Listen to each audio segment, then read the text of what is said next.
Hello, welcome back as we continue our discussion on electrochemistry. So, let me show you a few derivations here, a few equations. So delta G is also equal to minus RT ln K, that's from last chapter. And this also equals NFE0 cell. So we can manipulate these equations and we can have the E0 cell is equal to RT over NF natural log of K. Or you can use this equation here. If you put in 298 Kelvin for the standard temperature, and also Faraday's constant, and this is a change of base form for this is a logarithm thing. If so, that's 2.303. That's the natural log of 10. So if you one of the ways you can convert back and forth between logs and natural logs. So you plug it in, you get this E0 cell is equal to 0.0592 volts V over N number of moles of electrons times the log of K. For the non-standard condition, so remember the delta G is delta G0 plus RT ln Q. You can go and you can apply what we've just put for the delta G minus NF E0 cell. I'm sorry, delta G is equal to minus NF E cell. I'm right here. And so then you can put in the standard there and then rearrange it this way. So divide both sides by NF minus NF, and then plug in the values like before, and you get this equation here. This is known as the Nernst equation. It deals with non-standard electric potentials. So we're going to use some of these equations today. So let's do this. This one here. Use a tabulated electric cell potentials. Calculate the equilibrium constant for the oxidation of copper by hydrogen ion at 25 degrees Celsius. So I have taken the liberty of already calculating out the E cell for you. It's negative 0.34 volts. Let me write that in minus 0.34 volts. So our E0 cell from the previous equation is equal to 0.0592 N times the log of K. So let's rearrange this. Rearrange this equation there. So the log of K equals going to be N times the E0 cell divided by 0.0592. And how do you get rid of the log of something? You take 10 to the both sides. So 10 to the both of these. And we get K equals 10 to the NE0 over 0.0592. I know V for volts, 0.09 times V for volts, because the E0 is also in volts. So 10 to, and how many electrons are transferred? N is 2 moles of electrons. So 10 to the 2 times E0, 0 minus 0.34 divided by 0.0592. Sorry, my handwriting's a little off right now. 0.0592. And then we put that in our calculators. And I'll go ahead and pause this for you. Okay, after we put the numbers in the calculator, as you can see, we get K is 3.3 times 10 to the minus 12. And since K is small, that means the reaction does not proceed very far. So that's not surprising because we saw that it is generally non-spontaneous from the E0 being negative. Okay, so let's look at this E0 cell for non-standard conditions, and this is where we're going to have to use the Nernst equation. So we have oxidation and reduction. So let's write out the entire equation, and notice that we have 2 and 3 moles of electrons here. The common denominator between 2 and 3 is 6. So our N also is going to be 6 moles of electrons. So then we are going to have 3 copper plus 2 aqueous, maybe I'll move this over. 3 copper plus 2 aqueous plus 2 MnO4 minus aqueous plus 8H plus aqueous yielding, oh yeah, copper on the wrong side, I'm sorry, this is just plain old copper solid. Copper solid goes to 3 copper plus 2 aqueous plus 2 MnO2 solids plus 4 water liquids. Am I right for that? 3 and 2. Yes. Okay. So let's talk about our Q. I like to write the Q. The Q is products. It's going to be copper plus 2 cubed all over MnO4 minus squared and H plus to the 8th. And I'm getting that from these numbers here. And copper solid, it's a solid, doesn't participate. The magnesium oxide, manganese oxide is a solid, won't do anything. The liquid is not involved in equilibrium. So the Q is just those ions raised to their stoichiometric ratios, like so. And we have our N equals 6 moles of electrons. So then we use the Nernst equation, E equals E0 plus 0.592 V over N log of Q. So the next thing we have to calculate out is the E0 cell. So I need to get the data for that. Okay, going back to the chart, the reduction potential for copper plus 2 electrons is positive 0.34, but then the oxidation potential is going to be minus 0.34, and that's just the plain old reduction potential right there. Something to note, I do not multiply the standard reduction potentials by 3 and 2 respectively. So it doesn't matter the amounts. We already talked about that. These are intrinsic variables. These deal with the atoms themselves only. So do not multiply these by anything like that. So then the E0 cell is the E0 reduction plus the E0 oxidation. So it's going to be 1.68 plus a minus 0.34, so it's going to be 1.34 volts.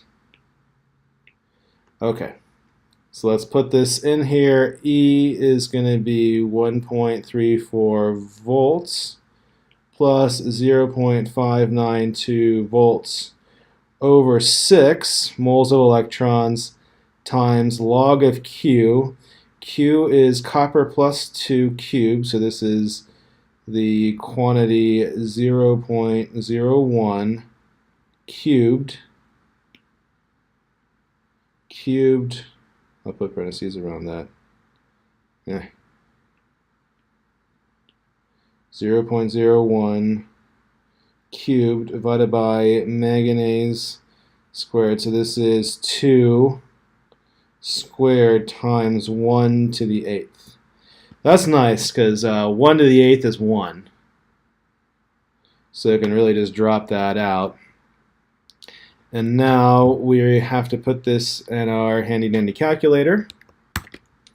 Okay, plug in the equation and in the calculator, and I put the wrong formula. I meant to say negative minus instead of plus, so Nernst equation there, 1.41 volts. Okay, recap for this one. This one's a little long. So we have this oxidation and reduction battery. So what is non-standard based off of these conditions. So we write out the entire equation, and in doing so, we also figure out the number of moles of electron transferred is 6. So we have 6 moles of electron transferred, and we can calculate out the Q. The Q is the copper ion plus 2 cubed over the manganate, MnO4, the permanganate ion squared, times the hydrogen ion to the 8th power. And then we apply the Nernst equation. We're going to first have to calculate out the E0. We've already learned how to do that. It's 1.34 volts. And then we have then we put in the numbers to the Nernst equation, and we get 1.41 volts. So I want you to apply the Nernst equation to solve this equation next. So give it a try. So hopefully going through this, you have found to get this answer. And I just wanted to give a little discussion. Oh, actually, I'll talk about this in a second. Next thing to talk about is a concentration cell. So if you have a standard cell, on the left here, everything's the same concentration, nothing happens. But if you have over here a different concentration, if one side is more concentrated than the other, what happens is that this side here will grow and the solution become less concentrated, and this one here, this anode, will corrode and this solution can become more concentrated. We keep on going until the solutions are the same concentration. That is known as a concentration cell, and it is from so the standard cell is 0, but then because there's different concentrations there of the copper ions, it's the other part here, this 0.952 V over N log of Q. So in this case, 2 is the moles of electrons. So why do we care? That's how a pH probe works. pH probes work by looking at a reference concentration of acid inside the solution, and it's a cell potential. And there's if you look at the bottom of one, this is what you'll see in the bottom of a pH probe. You have a little hole. That's the electrode, and there's a salt bridge. The electrode is usually metal, so it's easy to find the salt bridge. I've seen it look either gray or white typically. And then it's a voltmeter. It's a voltmeter, and then the voltmeter is calibrated by the Nernst equation. We'll tell you the hydrogen ion concentration. From the hydrogen ion concentration, you can get the pH. So neat little piece of technology, huh? Bringing back, you can see that everything is interconnected. Concentration cells connected to acid and base, connected to pH, connected to equilibrium. Okay. Now we're talking about a little more applications of things. We're going to talk about batteries. So the obvious electrochemistry application is batteries. On the left here, this is known as a dry cell battery. So this is a dry cell battery. Those have gone out of style, though. Mostly we have now are alkaline batteries. So an alkaline batteries has zinc anode, which is the case of the battery, and then there's the carbon rod inside of it that acts as a cathode, and the chemical reaction going on, the zinc corrodes, and then the manganese and when it gets oxidized. So I'm sorry, the zinc oxidized and the manganese gets reduced, and then with the battery dying is when the zinc anode corrodes away. And these are non-rechargeable. With the dry cell, which we don't really use anymore, and the alkaline batteries, these are one-use batteries. Your car battery is also known as a lead-acid battery. They work as such. They have inside the battery, there's typically 6 cells, all in series. Each cell is about 2 volts. So if you put the 6 of the 2 volts in series, you get your 12-volt battery. And the anode is lead, and the cathode is lead oxide. So I've never taken apart a lead acid battery. I'm too scared. I've taken apart an alkaline battery. You can take a metal solid and saw it in half. It's kind of cool. You get this gel on it, and then you got a spongy stuff on the side, and you have the carbon rod in the middle. If you do that, be very careful not to touch your eyes because there's potassium hydroxide in it. I haven't taken apart a lead acid battery yet. I'm like I said, I'm too scared, and they're heavy too. So I think they're heavy, and they're full of sulfuric acid, so I'm a little scared. But what happens is that the lead metal goes to lead plus 2, and the lead oxide goes, so Pb4O2, so PbO2 oxide, these both form lead plus 2 ions, and lead sulfate is soluble, so they both go into solution, and the solution is about 1/3 sulfuric acid, so that's close to 6 molar. So it's about 6 molar sulfuric acid, which is pretty darn concentrated. Problem with lead acid batteries, sometimes the electrolyte level gets low, and then the battery doesn't work as well. So sometimes if you see, they'll ask you to add water to the battery. That just raises that level up, and you get more contact, and then there's more amp hours available for you. And when the battery is charged, you get, and if you were to take it apart, like I said, I've never done this, lead metal is kind of dull gray colored, and lead oxide's a white color. So you'd see sheets of a white sheet attached to a gray sheet, and the white sheet is lead oxide. And when the battery is dead, it's all of it is just in solution. You just say, all right, these two metal grates in this liquid, and it's heavy. The liquid's going to have lead sulfate in it. So, and since there's about 2 volts in each cell, 6 cells in series, there's 12 volts there. So then we have lithium-ion batteries.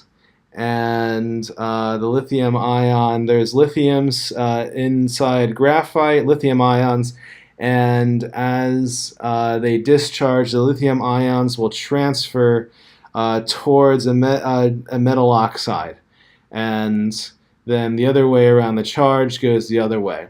If you notice, lithium-ion batteries, they can degrade over time, and they are typically done from overcharging. So if you want your lithium-ion batteries to last a long time, don't leave your phone, car, laptop plugged in for a very long time. Once it reaches 100%, actually I'm looking at my laptop, it's 100%, so I'll go ahead and unplug it. Although I think Mac probably does something, it doesn't let it charge up anymore.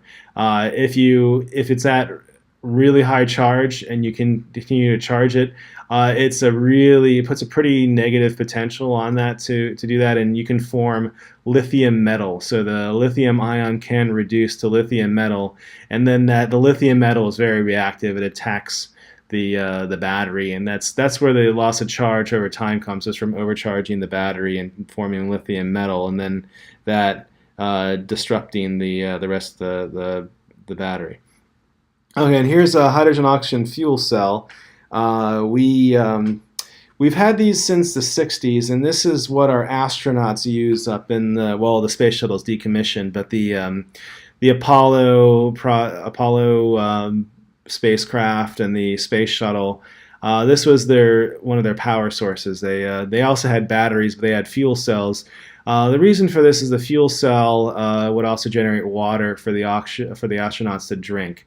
So how this works is there's a anode and a cathode, and they're sitting on platinum typically, because then the hydrogen comes in, it breaks apart on the platinum, and the oxygen comes in, breaks apart on the platinum, and then the electrons flow, and then the hydrogen ions move through a solution, and they attack and they form hydroxide and water, respectively. So oxygen turns to oxide, hydroxide, and then it goes into water, and then the water comes out, and then the astronauts can drink it. So if you want a dangerous job, be an astronaut. So they strap you to a slow burning bomb to shoot you off into space, and you typically can't drink anything before you go up there because you might throw up in your spacesuit. And then when you get to 60 or so miles above the Earth, an orbit, or if you're just going to orbit the Earth, or if you're going to do something else, you got to hang out for a while and wait for the fuel cell to generate enough water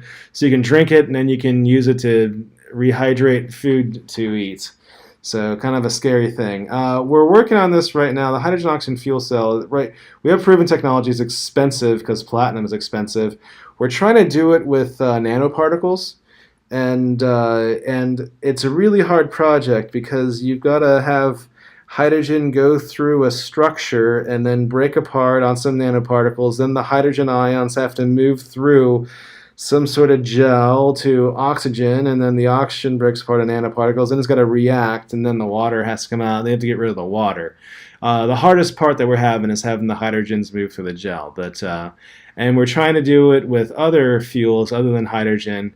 And right now, we have the application with that, and that's how a breathalyzer works. I've never been breathalyzed, but it works based off of the amount of ethanol in your breath, and then the fuel cell on that will give its electromotive force, and you can tell there's a correlation between the alcohol concentration of the breathalyzer.